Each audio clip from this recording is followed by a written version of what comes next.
Olá, meus queridos amigos, irmãos em Cristo, irmãs. Deus abençoe a todos. Vamos para a parte 2: erros quanto aos dons espirituais. Se você não viu o primeiro vídeo, veja e depois retorne para isso, para você ter uma compreensão melhor do assunto. Fazendo um resumo, nós foi sugerido, estamos trabalhando uma sugestão que vocês fizeram quanto a dons espirituais. Primeiro vídeo, nós trabalhamos o conceito. O que são os dons espirituais? Nesse segundo, muito importante, eu vou trabalhar para que servem, porque nós vemos muitos equívocos na casa de Deus na utilização. As pessoas não sabem nem para que serve uma ferramenta tão poderosa quanto os dons espirituais. Então, a gente vai trabalhar esse. Depois vou fazer mais um vídeo falando sobre os dons em si, quais são os dons, e dando ali, né, um resumo sobre cada um deles. E no final, no quarto e último vídeo, pegarei a maioria das perguntas que vocês colocarem aqui nos comentários e vou buscar responder todas elas, tá bom? Então vamos lá, agora trabalhar esse segundo conceito. Para que servem então os dons espirituais? Se você quer entender o que são, vá lá no primeiro vídeo, falamos bastante sobre isso. Vamos começar aqui com 1 Coríntios, capítulo de número 12. Vou compartilhar com você, tá? Apenas um versículo, mas eu oriento que você trabalhe com todo esse capítulo para você compreender melhor dons espirituais. É um texto clássico quando nós falamos sobre os dons. Versículo de número 7 diz: a manifestação do Espírito é dada a cada um para o que for útil. Tá? Então, para que servem os dons espirituais? Ele já começa a responder. Paulo, falando aos Coríntios, deixa claro que os dons espirituais servem para um propósito, para um objetivo. Depois, você separa na sua Bíblia, versículo 4, 5 e 6. Vou trabalhar quando nós formos responder as questões sobre esse tema. Vou falar um pouquinho disso também. Diversidade de dons, diversidade de ministérios e diversidades de operações. Olha que interessante. Poucas pessoas sabem sobre isso e falam sobre isso. O Espírito é o mesmo, mas os dons, eles são diversos, dentro de ministérios que também são diferentes e se manifestam, operam de formas também diferentes. Tá? Então, muito interessante. Depois a gente fala sobre isso. Mas vamos lá. Primeiro propósito dos dons. Então a gente sabe que o dom é um poder de Deus. São ferramentas poderosas. E qual o objetivo dessas ferramentas? Utilidade. Há uma finalidade, há um propósito específico para que se trabalhe, para que se utilize esses dons. Então, é importante que você, como cristão, e esse é o propósito do nosso canal, entenda também a sua missão, a sua utilidade. Você não é um cristão, você não serve a Cristo só para ir à igreja. Inclusive, esse termo, temos falado aqui, o certo é ir ao templo, porque você é a igreja. Todo mundo sabe disso. A gente acaba misturando e eu acho que acaba, muitas das vezes, fazendo uma pequena confusão na cabeça dos crentes, confusão essa até, às vezes, imperceptível. Mas vamos lá, não adianta. E aí surge sempre aquela pergunta: quantas vezes devo ir para a igreja na semana? Você pode ir um dia, se é o que você pode, ou você pode ir os 7 dias na semana. Depende do quanto que você pode e dos cultos que existam, da programação semanal que exista na sua igreja. Mas se você é um cristão que pode ir todas as programações da sua igreja, ou não, você trabalha, tem dificuldade, você vai em algumas, o mais importante é que em cada uma delas que você esteja, você saiba usufruir daquele tempo dentro da casa do Senhor. Seja porque você entendeu o seu real sentido de servir a Cristo e a sua igreja também. Então, vocês vão cultuar a Deus, óbvio, vão adorar ao Senhor, vão louvar o seu nome, mas dentro do tempo do culto haverá um momento que vocês sentarão para serem instruídos na palavra de Deus. E qual é o principal problema de hoje?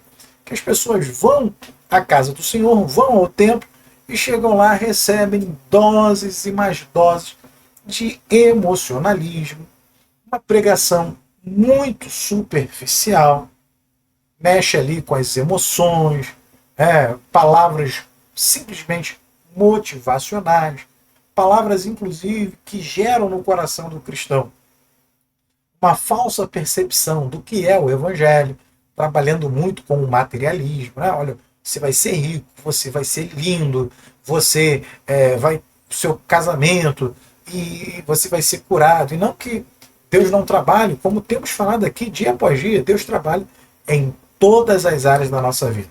Mas a nossa missão como igreja é estabelecer o reino de Deus. E por isso que essas ferramentas foram colocadas diante de nós. Então, vá todo dia para a igreja, ou vá quando você puder, mas saiba extrair o melhor. Vá para a casa do Senhor para adorar a Ele e receber uma instrução, uma orientação para que você coloque na sua vida, estabeleça na sua vida o propósito de ser um canal para a implantação do reino de Deus sobre a terra. Bom, quando eu vou incluir o reino de Deus sobre a terra, haverá oposição, óbvio. E aí é o que Paulo está dizendo aos Coríntios, a igreja de Corinto. Olha, vocês vão ter oposição. Então, o Espírito vai conceder esses dons, essas ferramentas, para a utilidade, para um propósito que ele estabeleceu, ele sabe, uma estratégia, esse conceito. Então, outro ponto aqui importante é que todo mundo pensa em dom espiritual sendo utilizado dentro do templo. Então, olha, eu quero pular, eu quero me movimentar, eu quero chorar. Eu não sou contra isso, a manifestação do Espírito. Aí é um outro vídeo para a gente falar sobre as diversidades de manifestações do Espírito Santo. Mas vamos trabalhar aqui. É só para isso? Só para você chorar, só para você se alegrar, só para você pular dentro da igreja? Não. Ainda que não há pecado em você sentir uma alegria especial, sentir o mover de Deus dentro da sua vida, naquele momento do culto, isso pode acontecer, mas o propósito grande, o maior propósito de Deus é que você receba essas ferramentas e você trabalhe, utilize elas aqui fora. Vou dar um exemplo. Vamos falar aqui do discernimento de espírito. Pronto, vem aqui na cabeça. Discernimento de espírito. O que é discernir o espírito? É você entender o que vem de Deus, o que provém de Deus e o que não. O que vem do reino das trevas, o que vem do reino da luz. E nem sempre é fácil. Nem sempre é simples nós entendermos. E o discernimento de espírito não é para ser utilizado só dentro da casa do Senhor, só dentro da hora do culto. Será que o pastor está pregando corretamente? Será que tem alguém aqui de engano? Não, não. Isso pode ser utilizado na hora do culto, sim. Mas muito mais aqui fora. Por exemplo, você entende sobre as ideologias que estão sendo levantadas aqui na Terra, contrárias aos princípios da palavra de Deus, e sendo lançadas sorrateiramente sobre a nossa sociedade? Então você não entende. Você não compreende os seus desafios pessoais, e aí você não se torna um indivíduo preparado. Aquilo que vem à sua mão, você não sabe se é de Deus, se não é, porque você não tem discernimento. Você não entende a importância da educação. Você não sabe as estratégias que o inimigo tem colocado na educação dos seus filhos, no ensino médio, no ensino fundamental, no ensino superior. Você não entende a importância de nós termos pessoas de bem, tanto na economia, quanto na cultura, por exemplo. Você sabe que a cultura é um meio de propagação de uma mensagem. E os filmes, a música dentro e fora da igreja, ela está sendo colocada como a propagação do evangelho, até as músicas dentro da igreja, vamos falar nem de fora, falar de dentro. Será que elas explicitam o conceito de piedade, o conceito de altruísmo, o conceito de virtude, o conceito do verdadeiro amor cristão, da caridade? Ou será que as músicas no meio evangélico hoje existem também músicas que trabalham exatamente a cultura materialista, da divisão, do egoísmo, da soberba, da vaidade, do egocentrismo? Então você tem que ter o discernimento para compreender. E aí, eu quero compartilhar com vocês um outro texto está em Hebreus. Vamos aqui para Hebreus, capítulo de número 2, versículo 1 ao 4. Diz assim, olha que interessante. Portanto, convém nos atentar com mais diligência para as coisas que já temos ouvido, para que em tempo algum nos desviemos dela. Olha o que o escritor disse. Para a gente se atentar, ou seja, estarmos atentos com mais diligência. Temos que buscar com mais zelo para aquilo que já temos ouvido. Por quê? Versículo 2. Se a palavra falada pelos anjos permaneceu firme, e toda transgressão e desobediência recebeu a justa retribuição, como escaparemos nós, se não atentarmos para uma tão grande salvação, a qual, começando a ser anunciada pelo Senhor, foi-nos depois confirmada pelos que a ouviram. Olha aqui a missão. Então, essa palavra de salvação começa a ser anunciada pelo Senhor e depois pela igreja. Agora, olha o versículo 4. Testificando também Deus com eles. Com quem? Com a igreja que começava ali. Por sinais, milagres, várias maravilhas e dons do Espírito Santo, distribuídos por sua vontade. Olha aí, a finalidade, a utilidade dos dons espirituais. Então, há um conflito aqui. Nós falamos no vídeo passado, quando Jesus disse, eis que vos dou poder, ele tinha enviado uma comissão de 70 discípulos, uma outra comissão, que já tinha encaminhado, agora enviava uma nova comissão de mais 70 discípulos, dividido de 2 em 2, e eles receberiam oposições. Eles seriam levados, seriam lançados como cordeiros entre os lobos. Então, para isso, você tem que ter esse equipamento, você tem que ter essa fortaleza, você tem que ter essas armas espirituais. Então, o dom espiritual, os dons espirituais, são muito importantes e muito poderosos para utilizarmos só dentro do templo. Vamos para o último texto que eu quero compartilhar com vocês. Efésios, capítulo de número 4. Eu vou ler do 12 ao 15. Mas outro texto também maravilhoso. Leia-o todo o capítulo na sua casa. Vamos lá. Efésios, capítulo 4, versículo 12 ao 15. Diz assim, querendo o aperfeiçoamento dos santos. Então, olha, para que serve? Para o aperfeiçoamento, para o seu crescimento espiritual. Para o quê? Para que você vai crescer espiritualmente? Para você ficar rico? Para você dar testemunho? Não, ainda que a riqueza não seja o problema. Já falei isso em vários vídeos. Mas para a obra do ministério. Então, entenda isso. Deus não é contra a riqueza, não é contra as coisas humanas, coisas terrenas. Mas dom espiritual, função da igreja, são coisas muito mais profundas. Então, esse seu crescimento é para a obra do ministério. Vamos continuar lendo. Para a edificação do corpo de Cristo, até que todos cheguemos à unidade da fé e ao conhecimento do Filho de Deus, a varão perfeito, à medida da estatura completa de Cristo. Agora, para quê? Mais um ponto aqui importante que Paulo está dizendo à igreja de Éfeso. Para que não sejamos mais meninos inconstantes. Esse não é o problema da igreja atual?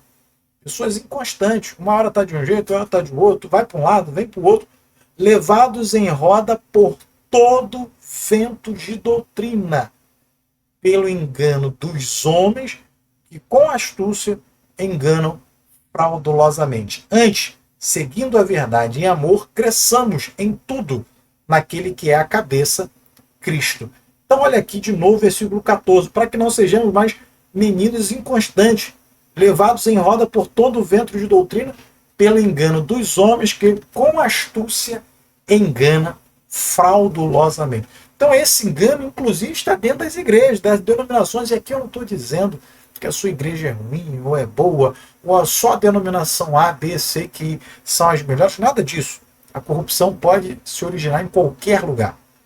O reino das trevas, essa batalha entre reino das trevas e reino da luz, você ainda não percebeu, mas ela se dá em vários níveis, inclusive nas instituições. Nós falamos aqui, nós trabalhamos esse conceito de você primeiro compreender a guerra individual que você recebe na sua vida. Você é corpo, alma e espírito. E às vezes você não sabe fazer essa diferenciação.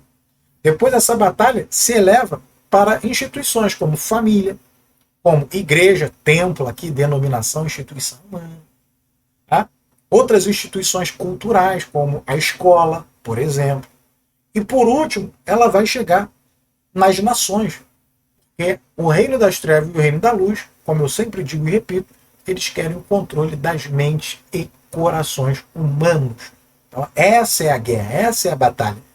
É pelo controle do ser humano. Então, aqui, Paulo está dizendo à igreja de Éfeso que, inclusive, são cristãos que estão sendo levados por vento de doutrina, que são trazidos dentro da casa do Senhor por homens que buscam enganar, né, de uma maneira fraudulenta os servos de Deus. Então a gente precisa ter muito cuidado.